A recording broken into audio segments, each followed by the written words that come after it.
வணக்கம் உறவுகளே. இன்றைக்கு 4ஆம் தேதி 2ஆம் மாதம், மன்னிக்க வேண்டும், இன்றைக்கு 8ஆம் தேதி 2ஆம் மாதம் 2026ஆம் ஆண்டு. நாங்கள் நாளாந்தம் எங்களுடைய அடாவடி கோட்டை அமெரிக்க உளவுத்துறை CIA-யின் வரலாறு என் சோக்கன் எழுதிய கட்டுரை வலம்புரி பத்திரிகை ஊடாக உங்களுக்கு தந்து கொண்டிருக்கின்றேன். அந்த வகையிலே இன்றைக்கு அடி 14 தொடர்கிறது. அவரிடம் வெளியிருந்து யாரும் உள்ளே நுழைந்து விடாமல் பார்த்து கொள்ளுங்கள் என்கிறோம். எதற்கும் இருக்கட்டும் என்று அவர் கையில் ஒரு மூங்கில் பிரம்பை கொடுத்து வைத்திருக்கிறோம். இப்படி மூங்கில் பிரம்பில் தொடங்கியது குண்டான் தடியாக மாறி பிறகு பிஸ்டல் AK-47 என்று நவீனமாகிறது. வீட்டை சுற்றிலும் உளவு பார்ப்பதற்கு கமராக்கள், உதவிக்கு 4-5 பேர் என்று இப்போது அந்த காவல்காரரின் கம்பீரம் கூடியிருந்தது. அதன் பிறகு அவர் என்ன செய்கிறார்? நம் வீட்டை பாதுகாக்கிறேன் பேர் வழி என்று பக்கத்து வீட்டில் எட்டி பார்க்கிறார். ஜோ, அங்கென்ன கலாட்டா என்று அதட்டுகிறார். அங்கே நடப்பது அவருக்கு பிடிக்காவிட்டால் உள்ளே நுழைந்து குழப்பம் விளைவிக்கிறார். இது என்ன அயோக்கியத்தனம் என்று தோன்றுகிறது இல்லையா? CIA-யின் பரிமாண வளர்ச்சியும் கிட்டத்தட்ட இதே மாதிரியாகத்தான். ஆரம்ப காலத்திலே வெளிநாடுகளில் விவகாரங்களில் தைரியமாக மூக்கை நுழைத்த CIA 70களில் கூடுதல் பலத்துடன் இயங்கத் தொடங்கியிருந்தது. அநேகமாக எல்லா நாடுகளிலும் உளவாளிகள், ஒற்றர்கள், நவீன உபகரணங்கள், தொலைபேசி பேச்சுக்கள், கடிதங்கள், இன்ன பிற தொடர்புகளை வழிமறைத்து படைக்கின்ற வசதிகள், உளவு விமானங்கள், செயற்கைக்கோள்கள் ஆகியவற்றில் உதவியுடன் உலகம் முழுவதிலும் தங்களுடைய கண்களை அழுத்த பதித்திருந்தார்கள் CIA-யினர். இவற்றையெல்லாம் பயன்படுத்தி அமெரிக்காவுக்கு எதிராக ஏதேனும் நடக்கிறதா என்று கவனிப்பதுதான் CIA-யின் முக்கிய வேலை. ஆனால் மறைமுகமாக அவர்கள் செய்த காரியம் எல்லோரும் அமெரிக்கா போல் சிந்திக்க வேண்டும், அமெரிக்க கொள்கைக்கு ஆதரவாகத்தான் நடக்க வேண்டும், மறுத்தால் உள்ளே புகுந்து குழப்பம் செய்வோம். அமெரிக்கா சோவியத் இடையிலான பனிப்போர் CIA-யின் கைங்கரியம்தான் என்று சொல்கிறவர்களும் உண்டு. அது நிஜமோ பொய்யோ தெரியாது. ஆனால் அமெரிக்காவை உலகின் காவல்காரனாக மாற்றிய புண்ணியம் அல்லது பாவம் முழுக்க முழுக்க CIA-யினுடையதுதான். ரவுடி என்று தலைப்பிலே போட்டிருக்கிறார்கள். அது ஒரு சாதாரண திருட்டு கேஸ். ஏதோ ஒரு அலுவலகத்தில் 5 பேர் உள்ளே நுழைந்து திருட முயன்றிருக்கிறார்கள். இப்போது அந்த பக்கமாக ரோந்து வந்த காவல்காரரிடம் கையும் களவுமாக பிடிபட்டு விட்டார்கள். அவர்களை விசாரித்த நீதிபதிக்கு இந்த வழக்கில் பெரிதாக எந்த ஆர்வமும் இல்லை. 10ஓடு 11 அதோடு இதுவும் ஒன்று என அசுவாரஸ்யமாக வழக்கு விசாரணைகளை கவனித்துக் கொண்டிருந்தார். மனதுக்குள் இவர்களை எத்தனை வாரம் உள்ளே தள்ளலாம் என்று ஒரு கணக்கு இருந்தது. ஆனால் அரசு தரப்பு வழக்கறிஞர் மட்டும் இந்த வழக்கை அத்தனை சுலபத்தில் விடுவதாக இல்லை. இதில் ஏதோ மர்மம் இருக்கிறது, தீர விசாரிக்காமல் முடிவெடுக்க முடியாது என்றார் அவர். கதவை உடைத்து திருடுகிற அயோக்கிய பயல்களிடம் அப்படி என்ன பெரிய மர்மம் இருந்து விடப் போகிறது? பிடிபட்ட 5 நிதானமாக விசாரித்த போது அவர்கள் கியூபாவிலிருந்து தப்பி வந்த அகதிகள் என்பது தெரிந்தது. அந்த வேளை சாப்பாட்டுக்கு வழி இல்லாமல் திருடுகிறவர்களாக தெரியவில்லை. காரணம், ஒவ்வொருவரிடமும் ஏகப்பட்ட பணம் இருந்தது. பாக்கெட்டில் இத்தனை பணத்தை வைத்துக் கொண்டு இவர்கள் கொள்ளையடிக்க புறப்பட வேண்டிய அவசியம் என்ன?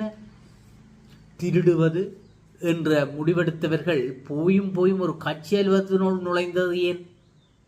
திருட கிளம்பியவர்கள் கையோடு ஏதேதோ எலக்ட்ரானிக் சாதனங்களை எல்லாம் கொண்டு வந்திருக்கிறார்கள். இதற்கு பிடிபட்ட போது வேண்டுமென்றே தவறான பெயர்களை கொடுத்திருக்கிறார்கள். ஏன்? நீதிபதிக்கு லேசான சுவாரஸ்யம் தட்டியது. குற்றம் சாட்டப்பட்டவர்களை இன்னும் கொஞ்சம் தோண்டி துருவத் தொடங்கினார். மிகவும் வற்புறுத்திய பிறகு 5 பேரில் ஒருவன் மட்டும் பேசினார். நான் ஒரு கியூபா அகதி. இதற்கு முன் CIA-க்கு பாதுகாப்பு ஆலோசகராக பணிபுரிந்திருக்கிறேன். அவ்வளவுதான். அதுவரை சாதாரண வழக்காக இருந்த வாட்டர்கேட் விவகாரம் அந்த வினாடியிலிருந்து சரித்திரத்தில் இடம் பிடித்து விட்டது. கியூபாவில் CIA நடத்தி கொண்டிருக்கின்ற தில்லுமுள்ளுகள் எல்லோருக்கும் தெரிந்த இரகசியம். அவர்களோடு தொடர்புடைய சிலர், அதுவும் கியூபாவில் இருந்து தப்பி வந்த அகதிகள், இரவு வேளையில் அமெரிக்காவின் முக்கிய எதிர்க்கட்சியான மக்களாட்சி டெமோக்ராட்டிக் கட்சியின் அலுவலகத்தில் நுழைந்து ஏதோ சில்மிசம் செய்திருக்கிறார்கள். போதாக்குறைக்கு அது அமெரிக்காவில் தேர்தல் நேரம். அப்போதைய ஜனாதிபதி ரிச்சர்ட் நிக்சன் மீண்டும் ஆட்சி பொறுப்பை பிடிப்பதற்காக தீவிர பிரசாரங்களில் இறங்கியிருந்தார். இதையெல்லாம் கூட்டி கழித்து பார்க்கும்போது அன்றைய இரவில் வாட்டர் கேட் என்ற அந்த ஹோட்டல் வளாகத்தில் என்ன நடந்திருக்கும் என்பதை அமெரிக்க பொதுமக்களால் சுலபத்தில் ஊகித்து விட முடிந்தது. நம்முடைய உளவு நிறுவனங்கள் அடுத்தவர்களை உளவு பார்ப்பதோடு நிறுத்திக் கொள்வதில்லை. நம் மீது ஒரு கண் வைத்திருக்கிறார்கள் என்பது தெரிந்தபோது அமெரிக்கர்கள் அதிர்ந்து போனார்கள். இந்த துரோகத்தை அவர்களால் ஜீரணித்துக் கொள்ளவே முடியவில்லை. வாட்டர்கேட் விவகாரத்தால் அதிகம் பாதிக்கப்பட்டவர் என்று பார்த்தால் ஜனாதிபதி நிக்சன் தான்.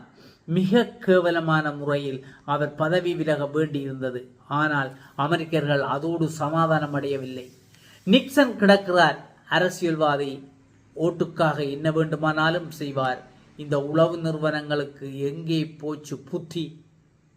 அமெரிக்காவின் உள் விவகாரங்களை கண்காணிப்பதற்காக FBI, வெளிவாரங்களுக்கு CIA என்று அங்கே 2 உளவு நிறுவனங்கள் உண்டு.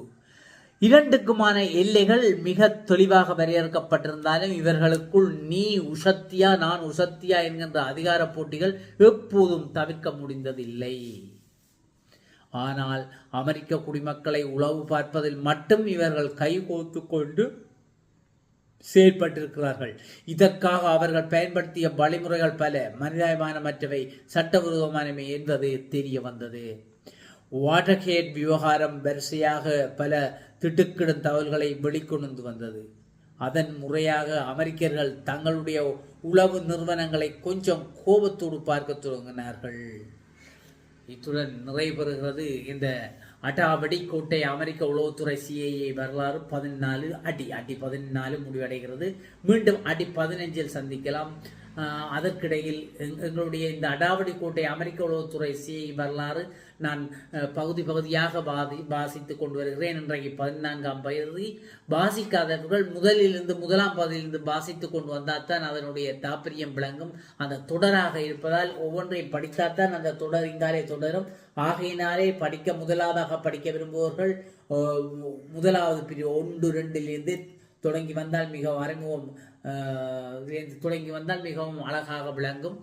ஆகவே எங்களுடைய தளத்துக்கு வருகிறவர்கள் முருகன் பீலோக் அல்ல முல்லை முருகன் பீலோக் என்ற தளத்தை சப்ஸ்கிரைப் பண்ணுங்கள். சப்ஸ்கிரைப் பண்ணி பெல் பட்டனை அழுத்தி யாதவர்கள் கேட்டுக்கொண்டு விடைபெறுகிறேன்.